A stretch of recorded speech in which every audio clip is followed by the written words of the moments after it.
Okay, good day everyone. Welcome back to our YouTube channel. And today under biology, I'll be talking about dentition. What is dentition? Dentition is the arrangement of teeth and the conformation of teeth of organisms. And we have types of dentition. We have two types of dentition, which are called the homodont dentition and the heterodont dentition. Homodont dentition is a type of dentition whereby the organisms have the same types of teeth and they use it for the same thing, chewing, eating. And then the heterodont dentition is a type of dentition whereby the organisms have different types and sets of teeth. These teeth can be used and have various functions. The function of the first set of teeth is different from the last. They all have functions that ranges from cutting, chewing, tearing, and as well as grinding. Then we go to the sets of teeth. Sets of teeth are different from the types of dentition. Sets of teeth includes, we have the milk teeth and then the permanent teeth.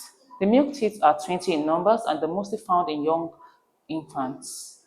And they include the incisors, the canine, and then the premolars. Why the permanent teeth? There are 4 types of teeth in permanent teeth, and they're like 30 or 32 in numbers and can be more depending on the humans or the organism or the animal. They include the incisors, canine, premolars, and then molars, and they all have various functions. That takes us to types of teeth. We have 4 types of teeth. They include the incisors. The incisors are usually shade-like, and they have a shade shape for cutting. That is their major function. Then the second one is called the canine. The canine, they are pointy in shape, and they are located at the side, immediately after the incisors. They are used mostly for catching prey and for tearing of flesh. And then we have the premolars. Premolars are immediately after the incisors, after the canine to be precise.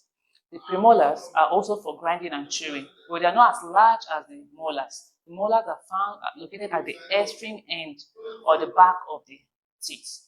So they are also used for chewing and grinding. The dental formula. The dental formula, most of us have issues calculating the number of teeth most organisms have. And the dental formula goes this way: 2 into brackets, incisors, the number of teeth in the upper jaw, and then the number of teeth in the lower jaw. And then for the canine, the number of teeth in the upper jaw divided by the number of teeth in the lower jaw. Then for the premolar, which is P, the number of teeth in the upper jaw for the premolar, followed by the number of teeth of the lower jaw for the premolar. And then we have the molars, the number of teeth in the upper jaw divided by the number of teeth in the lower jaw for the premolar. By calculating the number of teeth, the total number of the teeth here, we multiply by 2. That will give you your dental formula. Then for the incisors, we'll use humans or most mammals like the humans, Homo sapiens. The incisors, we say 2 into bracket, the number of the incisors, the number of teeth in the upper jaw for the incisors, we have 2 to be precise, all over 2 in the lower jaw. We have 2 sets in the upper jaw and 2 in the lower jaw. And for the canine, number of teeth in the upper jaw will be 1 because they have 1 pair. When they say a pair, 1, that's 2 in 1, all over number of the pair in the lower jaw.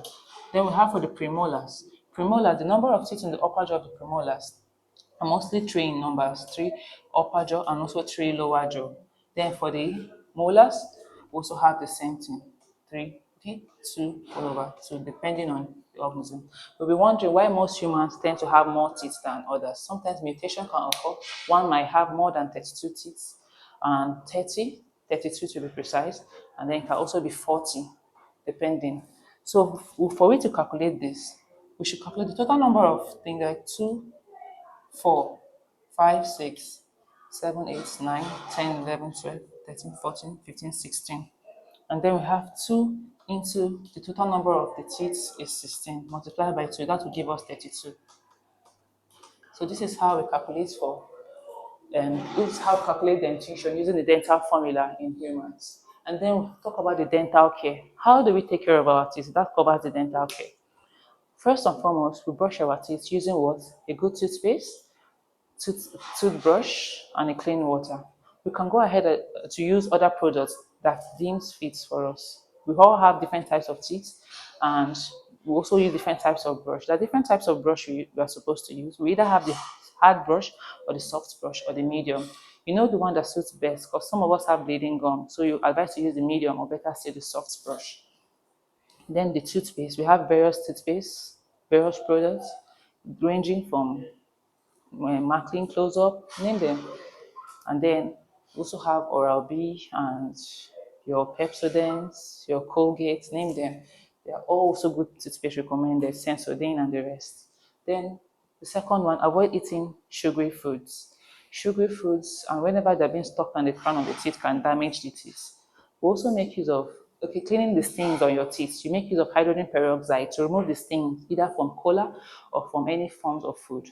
Then the fourth one, another way you can take care of your teeth by eating food means rich in vitamins and minerals like vegetables and fruits. You should eat them a lot rather than taking beverages and sugary foods. And then lastly, how do you take care of your teeth also? Most of us that make use of artificial teeth. After using your artificial teeth, or maybe after eating, you use disinfectant or germicidals. You can also remove them and wash them to disinfect it.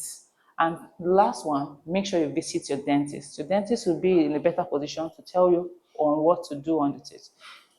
We're talking about the structure of the teeth, and the structure of the teeth are made up of the three parts, which is called the crown, the neck, and then the root part of the teeth. The crown mostly covers the enamel, and the enamel, and also the enamel protects the dentine.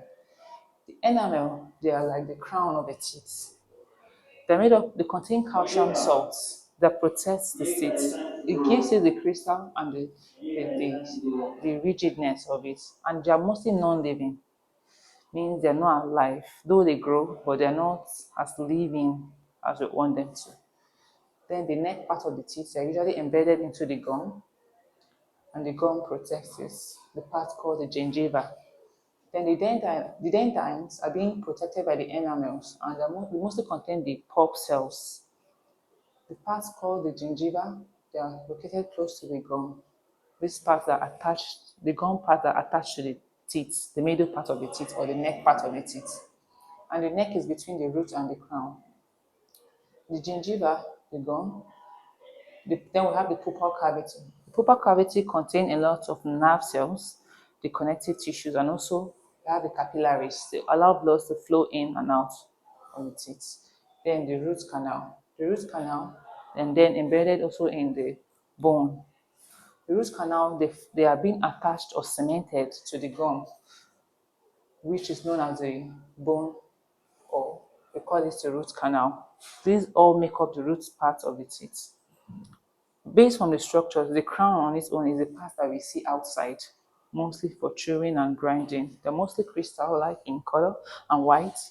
And then the neck parts that are attached to the gum. Then the root part of it, they are seen inside. They are not as visible unless the teeth is being extracted. Each time you look at the jawbone, you see the teeth being embedded or implanted on it.